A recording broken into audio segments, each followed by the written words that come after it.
प्राध्यापक मोतीराम महाजन.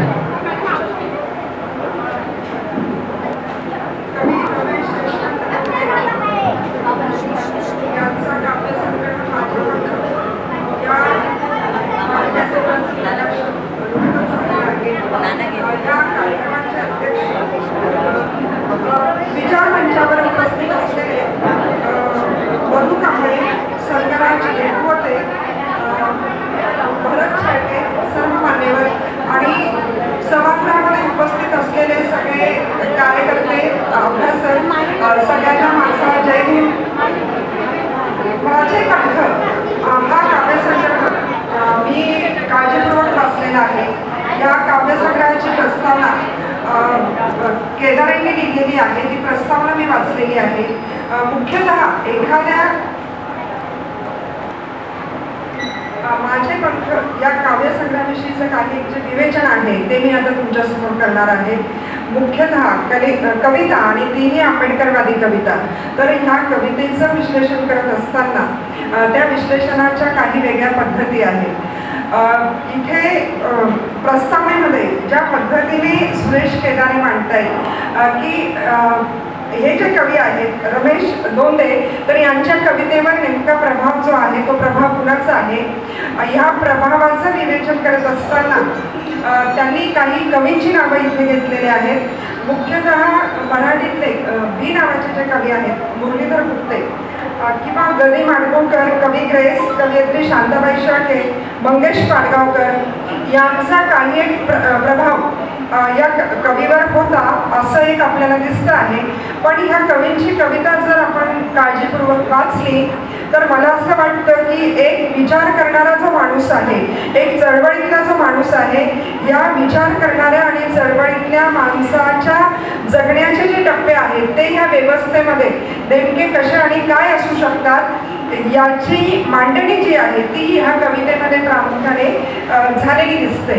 आता खरं म्हणजे मराठी कवितेचा इतिहास आणि परत आंबेडकरवादी, फुले आंबेडकरवादी कवितेचा इतिहास या पद्धतीने जर आपण कवितेचं विश्लेषण करायला लागलो तर बऱ्याच काळापर्यंत म्हणजे अगदी आधुनिक कविता याचाही जर आपण विचार केला तर आधुनिक काळातली जी कविता आहे तर त्याची जी सुरुवात आहे ती परत परिवर्तनवादी प्रवाहापासूनच झालेली आहे. मराठीतली जी पहिली कविता लिहिली ती अर्थातच ज्योतिराव फुले आणि सावित्रीबाई फुले यांनी लिहिलेली आहे. आणि खरं म्हणजे सामाजिक परिप्रेक्ष्य जे आहेत, समाजाचं जे विश्लेषण आहे, समाजातली जी विषमता आहे, तर याची जी मांडणी आहे ती त्या कवितेमध्ये आपल्याला झालेली दिसते. मी स्वतः मराठीची प्राध्यापक आहे. गेल्या 20 वर्षापासून मी विद्यार्थ्यांना भाषा शिकवते, साहित्य शिकवते. पण जो वाङ्मयीन इतिहास लिहिला गेला त्या इतिहासामध्ये ज्योतिराव फुलेंची जी कविता आहे तर ती कविता बाजूला ठेवली गेली आणि परंपरा जी सांगितली गेली ती अर्थातच केशवसुतांपासून सांगितली गेली. पण अगदी आपण काळानुसार विचार केला तर नाटकासारखा रचना प्रकार असेल, कविता असेल, तर याची जी सुरुवात आहे परत या अर्थाने जर पुढचा इतिहास आपण तपासून बघितला डॉक्टर बाबासाहेब आंबेडकरांपर्यंतचा तर सगळे जे साहित्य प्रकार आहेत ते लोककेंद्रीकरणाचं एक महत्त्वाचं जे काम आहे ते ज्योतिराव फुले आणि सत्यशोधक चळवळीने या काळामध्ये केलेलं आपल्याला दिसतं. आता आधुनिक काळामध्ये म्हणजे कवी बी असतील किंवा पाडगावकर असतील किंवा शांताबाई शेळके असतील यांची जी कविता आहे ती वेगळ्या अर्थाने महत्त्वाची कविता आहे. आणि खरं म्हणजे ब्रिटिश आल्यानंतर बऱ्याच काळापर्यंत एक जे पांढऱ्या पेशांचं साहित्य या देशामध्ये निर्माण झालं तर त्या पद्धतीची कविता जी आहे ती पुढच्या काळामध्ये मोठ्या प्रमाणामध्ये विकसित झालेली आपल्याला दिसते आहे. आता ह्या सगळ्या पार्श्वभूमीवर ह्या कवींची जी कविता आहे रमेश दोंदे यांची जी कविता आहे तर त्या कवितेचं विश्लेषण मग नेमकं आपल्याला कसं करता येईल. मुख्यतः ते करत असताना म्हणजे दलित पॅन्थरमध्ये काम करणारा कार्यकर्ता आणि आंबेडकरी विचार प्रमाण मांडून लिहिणारा कार्यकर्ता म्हणून त्यांच्या कवितेचं विश्लेषण जर आपण करायला लागलो तर मुळामध्ये कवी म्हणून एखाद्या कवीची एक वेगळी अशी प्रकृती असते आणि मग ही जी प्रकृती आहे त्या प्रकृतीला अनुसरून तो कवी कविता लिहित असतो. म्हणजे अगदी चळवळीचा विचार आंबेडकरवादी कवितेने, फुले आंबेडकरवादी कवितेने मांडलेला आहे. कविता हे फक्त मनोरंजनाचं साधन नाही, तर ते क्रांतीचं साधन बनू शकतं आणि आपल्या आतलं जे दुःख आहे, जी वेदना आहे, त्या वेदनेला, दुःखाला विद्रोहाचं रूप देईल. अर्थात विद्रोह म्हणजे सम्यक विद्रोह. तर या विद्रोहाची मांडणी करत फुले आंबेडकरवादी जी कविता आहे ती पुढे आलेली आहे. आता या अनुषंगाने या कवींची जी कविता आहे, खरं म्हणजे त्यांनी कविता लिहित असताना कवी म्हणून जो त्यांचा प्रकृती धर्म आहे तर त्याच्यापासून त्यांनी बिलकुल हरकत घेतलेली नाही आणि केवळ क्रांतीची कविता लिहायची आहे म्हणून ठरवून काहीतरी कविता लिहिणं असा जो प्रकार आहे तो सुद्धा त्यांनी केलेला नाही. तर कवी म्हणून स्वतःचा एक जो प्रकृती धर्म होता तर त्याच्याशी इमान राखत त्यांची कविता पुढे गेलेली आहे आणि त्याच्यामुळे ही कविता म्हणजे इथे आंबेडकरवादाचं विवेचन येतच येतं, पण मुख्यतः आंबेडकरांनी जो रस्ता आपल्याला दाखवला तो म्हणजे धम्माचा रस्ता आहे.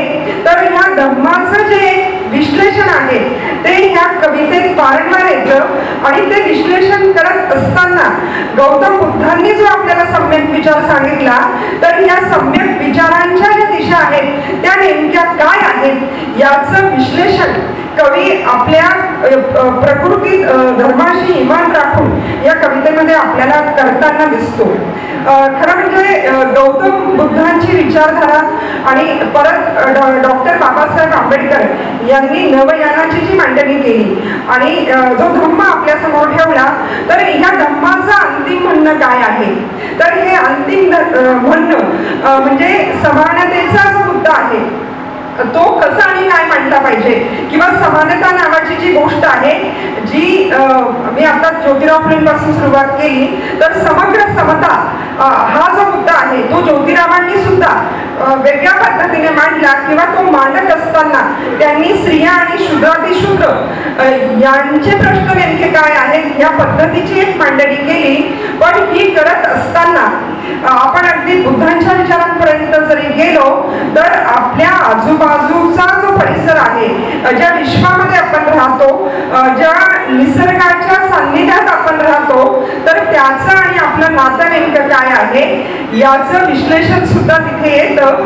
आणि खरं म्हणजे वैज्ञानिक जगण्याच्या किंवा ज्याला आपण नैसर्गिक जगणं असं म्हणू तर माणसाच्या नैसर्गिक जगण्याच्या पद्धती नेमक्या कोणत्या आणि काय असू शकतात आणि मग त्याच्यामध्ये जी कृत्रिम विषमता ह्या देशामध्ये निर्माण केली गेली तर त्या विषमतेमुळे जे समाजामध्ये भेद निर्माण झाले तर हे भेद नष्ट करण्यासाठी आपल्याला काय केलं पाहिजे ह्या व्यापक पटावर मला असं वाटतं की ही कविता पुढे जाते. आणि मुख्यतः कलेचा विचार करत असताना म्हणजे अगदी साहित्य निर्मितीच्या अंगाने सुद्धा शेवटी साहित्य हे चळवळीने क्रांतीचं एक साधन मानलं आणि मुख्यतः कविता आणि आत्मकथन हे जे दोन प्रकार आहेत ते दलित लेखकांनी मोठ्या प्रमाणात वापरले आहेत. कारण सांगण्यासारखं बरंच काही होतं आणि जे उपेक्षितपण होतं ते मांडण्यासाठी हे दोन जे साहित्य प्रकार आहेत ते प्रभावीपणे वापरले गेले आणि आपलं जे दुःख आहे ते त्यांनी अशा पद्धतीने मांडलं की ही जी मराठी साहित्याची एक ठरीवरची चौकट होती तर ती चौकट खिळखिळी झाली. आणि मुख्यतः हे करण्यामागे अर्थातच डॉक्टर बाबासाहेब आंबेडकर यांचा विचार होता.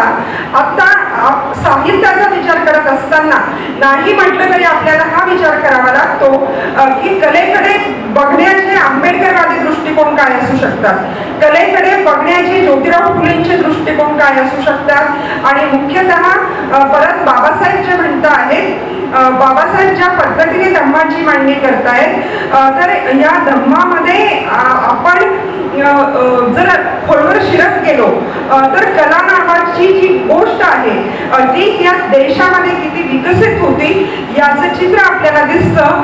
आणि मग ती शिल्पकला असेल, चित्रकला असेल किंवा साहित्य असेल तर या साहित्याच्या निर्मितीचं जे सूत्र आहे ते बुद्ध काळामध्ये कसं आणि काय होतं याच्यापर्यंत जर आपण पोहोचत गेलो तर मला असं वाटतं शकतं की या देशातल्या कलेचा जो वारसा आहे तो वारसा नेमका कोणता आणि काय आहे याच्यावर पूर्णपणे प्रकाश आपल्याला टाकता येतो आणि तो कलेचा वारसा आपण आपल्या विशिष्ट कलांमधून मांडताना किंवा मुख्यतः साहित्यातून मांडताना म्हणजे ज्यावेळेस आम्ही वर्गामध्ये समीक्षा शिकवतो किंवा आम्ही साहित्य विचार शिकवतो तर परत हे चित्र दिसतं की हे बाजूला करणं जे आहे ते फक्त ज्योतिराव फुले किंवा आता बाबासाहेबांनी ज्या पद्धतीने पुढे साहित्य निर्माण केलं त्याचंही साहित्य म्हणून किती मूल्यमापन झालं हा प्रश्न शिल्लक राहतोच। हे फक्त त्यांच्याच बाबतीत झालं नाही, भारताच्या इतिहासामध्ये इथल्या ज्या प्रगल्भ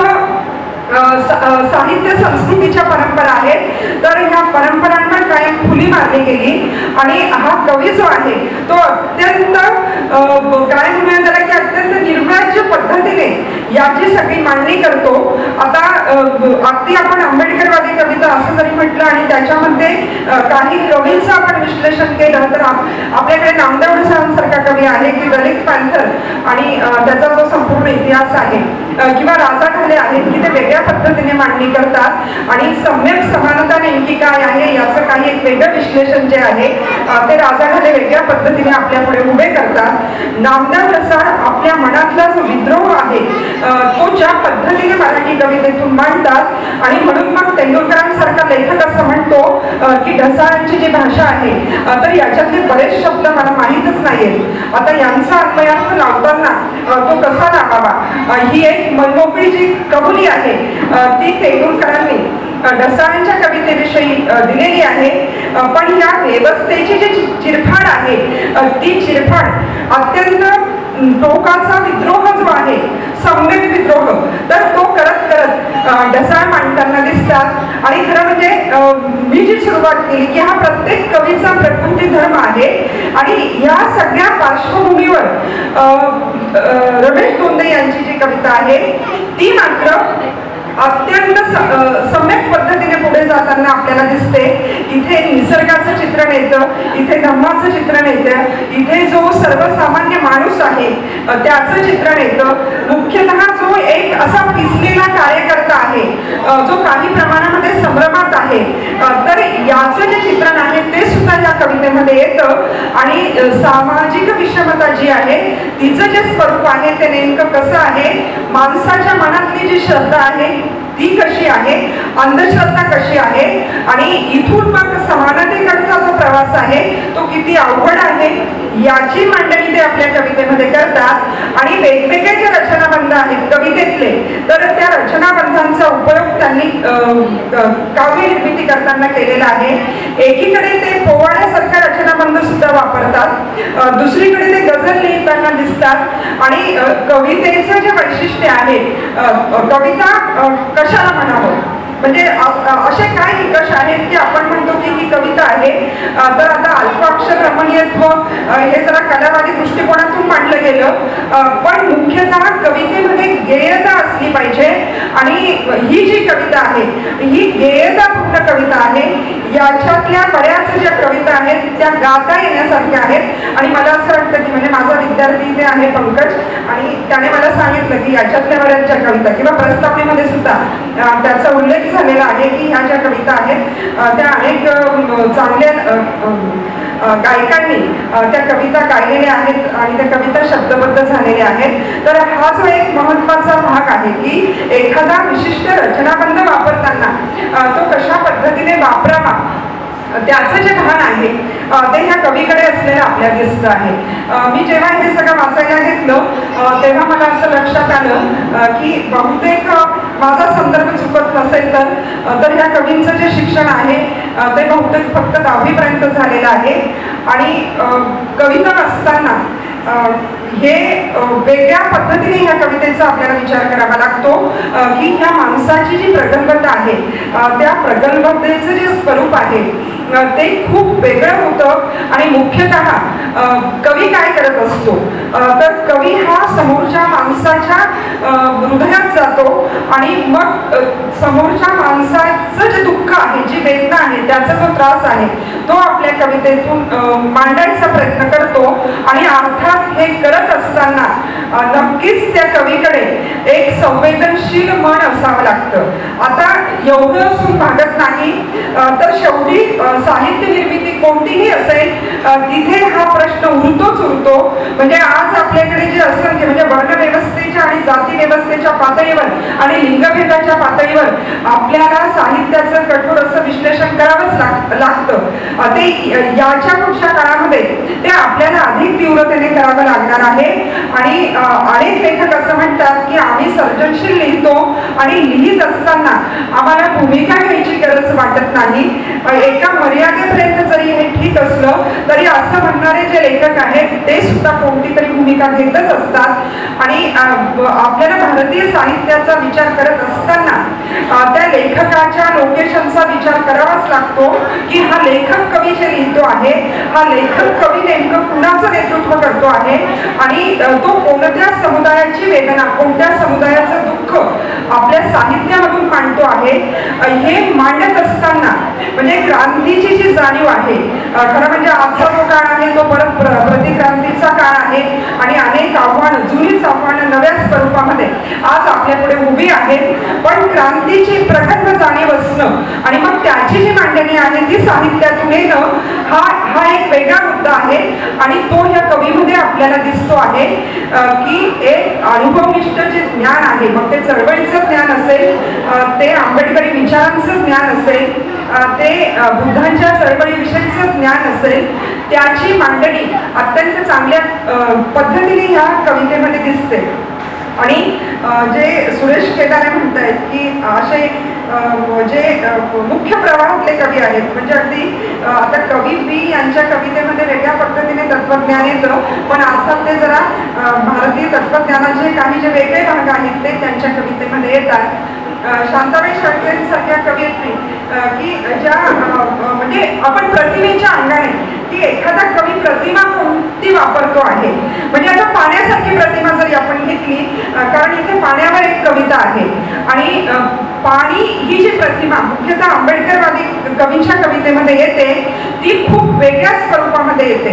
म्हणजे बाबा बोरकरांसारखा एखादा कवी जेव्हा असं म्हणतो की सरीवर सरी आल्या ग सचेल गोपीन आल्या ग गोपी झाल्या भिजून चिंब थरथर कापती निंब कदंब आणि मग पुढे हे सगळं शृंगारिक वर्णन जे आहे ते पूर्णपणे त्या कवितेमध्ये येतं. पाणी प्रतिमा बोरकरांच्या कवितेमध्ये अशा पद्धतीने येते. कविता चांगलीच आहे कविता म्हणून पण जेव्हा इंदिरा संत कविता लिहितात परत तर एक स्त्री सुलभची भावना आहे. तर नको नको रे पावसा असा धिंगाणा वेळी घन माझे चंद्रमोळी आणि मग ते पुढचं वर्णन की माझा राजसा बाहेर गेलाय मग त्याला घरी येऊ दे वगैरे वगैरे अशा पद्धतीने एक पाण्याची प्रतिमा तिथे येते. त्याच वेळेस आपण जर आंबेडकरवादी कवींच्या कवितेतील पाण्याची प्रतिमा तपासून बघितली तर पाण्यासाठी जी मूलभूत गरज आहे त्या गरजेसाठीची जी वंचितता आहे ती वंचितता आपल्याला त्या कवितेमध्ये दिसते. आणि म्हणून मग यशवंत मनोहरांसारखे कवी म्हणतात की कालचा पाऊस आमच्या गावाला आलाच नाही आणि सदर पीक आम्ही आसमानवर काढलं. त्याच वेळेस दया पवार प्रश्न विचारतात की पाणी कुठवर आलं ग बाई. म्हणजे तुझं पाणी जर भरून झालं असेल आणि काही उरलं असेल तर मलाही प्यायला पाणी पाहिजे आहे.